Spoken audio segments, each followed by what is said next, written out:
안녕하세요, 여러분. 헤이치입니다. 무더운 날씨에 어떻게들 지내시는지요?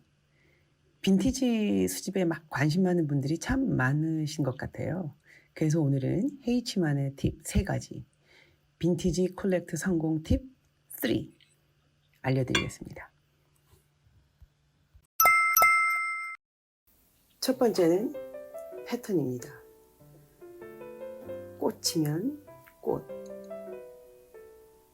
혹은 꽃 중에서도 장미, 아니면 국화, 혹은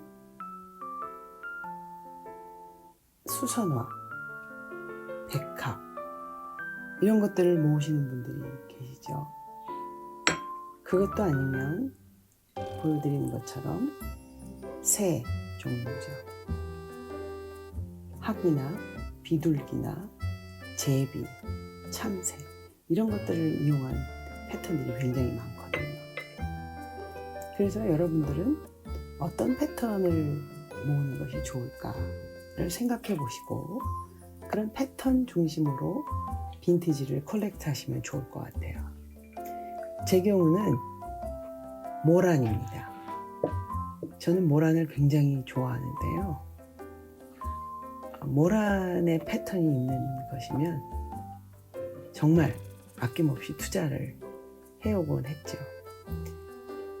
이것도 1960년대 전후의 빈티지인데요.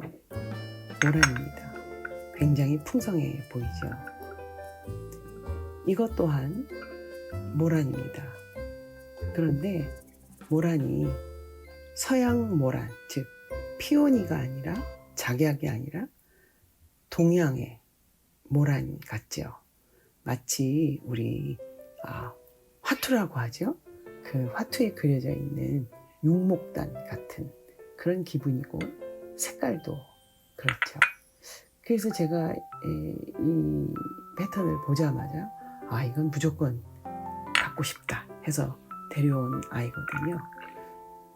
모란은 정말 왜 그런지 저한테 개인적으로는 참 마음에 드는 패턴이에요.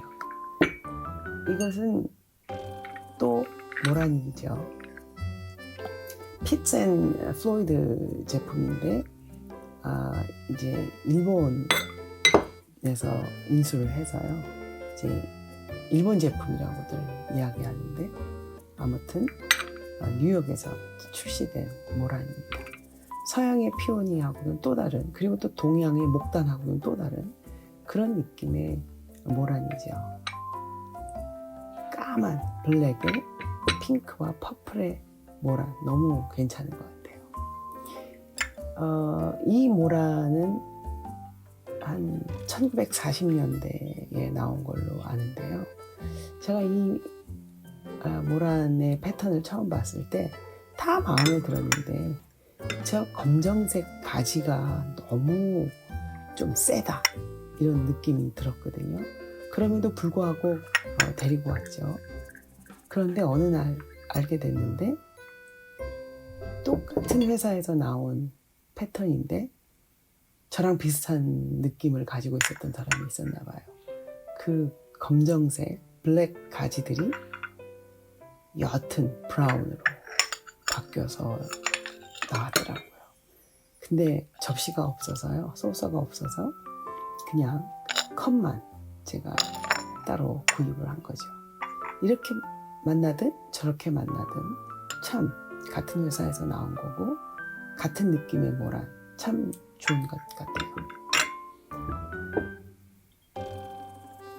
또 하나는 이 검은색 바탕에 핑크 그리고 노란 배경을 칠해놓은 모란인데요. 이것도 일본 겁니다. 오큐파이드 재팬이라고 해서요. 이게 굉장히 그 일본이 그러니까 지금 기억하기로는 1950년 전후의 패턴인데요. 제 마음에 참 들었어요. 그리고 일본스럽지 않다? 이렇게 볼 수 있는 패턴이어서 더 좋았던 것 같아요. 저는 이렇게 모란을 패턴으로 하는데 여러분은 어떤 패턴을 좋아하세요?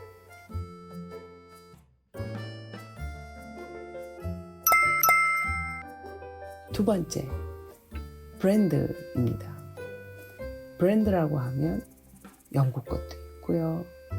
제가 아까 말씀드렸듯이 이거는 피치 앤 플로이드거든요. 재팬이라고 되어 있는데 그 워낙은 뉴욕에서 뉴욕의 피치 앤 플로이드가 만들었던 건데 일본 회사에서 인수를 한 거죠. 이것은 빅토리아 스태포드셔에서 나온 건데요. 영국 제품이죠. 또 아까 제가 보여드린 새 모양이 있던 이것은 USSR, 지금 로모노소프라고 불리우는 러시아 초기의 도자기죠. 그러니까 영국 브랜드냐, 일본 브랜드냐, 미국 브랜드냐. 지금 이 브라운 로즈는 로얄 코펜하겐, 덴마크 브랜드죠. 그래서 유럽 중에서도 나는 로얄 코펜하겐을 좋아하니까 이 브랜드로 하겠다. 그렇게 빈티지를 모으실 수도 있겠죠. 또 꽃 중에서도 그 모란처럼 보이는데 이것도 피오니일 겁니다. 이거는 지안 거거든요. 도자기는 아니고 독이입니다. 굉장히 지향스럽죠. 프랑스 거고요. 그래서 여러분들이 나는 어느 나라의 어떤 브랜드를 모으겠다. 그런 중심으로 빈티지를 콜렉트하겠다. 이렇게 생각하시면 조금 쉬우실 거예요.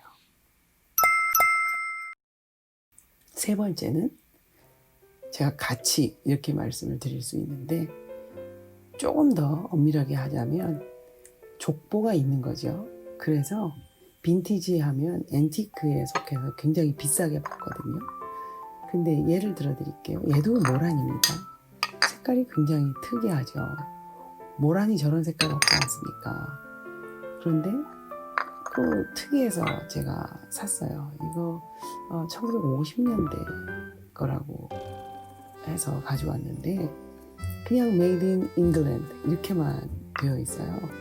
물론 그 소스 바닥에는 잘 알 수 없는 잉글랜드에서 만들었다 이 정도의 그 영어만 되어 있지 어느 회사, 어느 브랜드, 어떤 족보를 알 수 없는 거죠. 그러니까 이것은 데리고 올 때 저는 모티브가 좋아서 패턴이 좋아서 데리고 왔지만 글쎄요 그렇게 가치 있는 건 아니죠. 물론 저한테는 가치가 있습니다. 이건 여러분들한테 잘 보이나 모르겠는데요. 로얄 크라운 거거든요. 그리고 제조 패턴에 숫자가 적혀 있죠. 족보가 있는 아이라는 겁니다.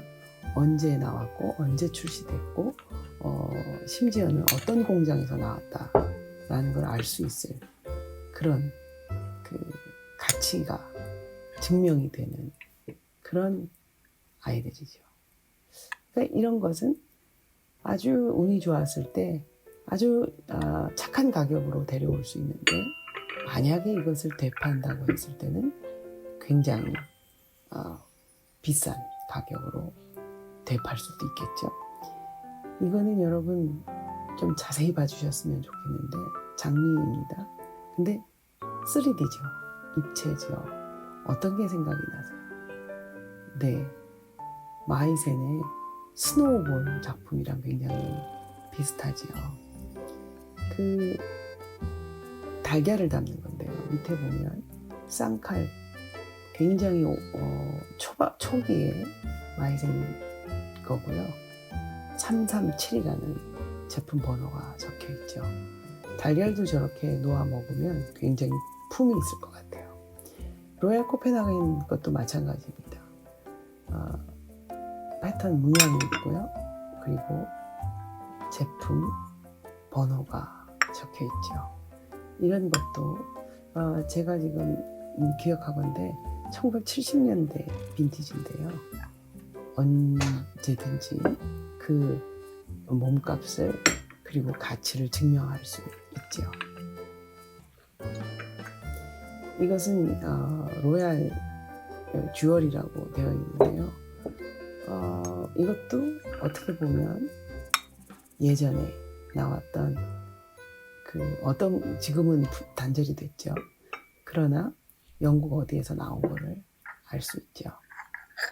이 아까 보여드렸던 것은 말씀드렸다시피 그 어큐파이드 재팬인데요. 프린세스라고 되어 있어요. 그래서 이것도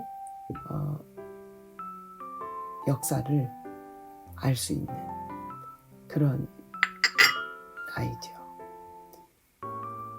결국 어떤 가치를 가지고 있느냐가 굉장히 빈티지를 수집하는데 좋은 팁이죠. 첫 번째, 패턴. 저처럼 오란 패턴을 중심으로 모을 것인지 이런 패턴을 정하는 거죠. 두 번째, 브랜드. 어느 나라 어떤 브랜드인가? 일본, 지앙, 프랑스, 코펜하겐 뭐 이런 것들이죠. 세 번째, 가치. 어떤 가치를 담고 있는 그릇인가? 마이센과 같이 굉장히 특이해서 몸값이 착하지 않은, 그리고 혹은 역사를, 그리고 누가 만들었는지 제품이 확실한 가치 있는 것들을 중심으로 빈티지를 모을 것인지.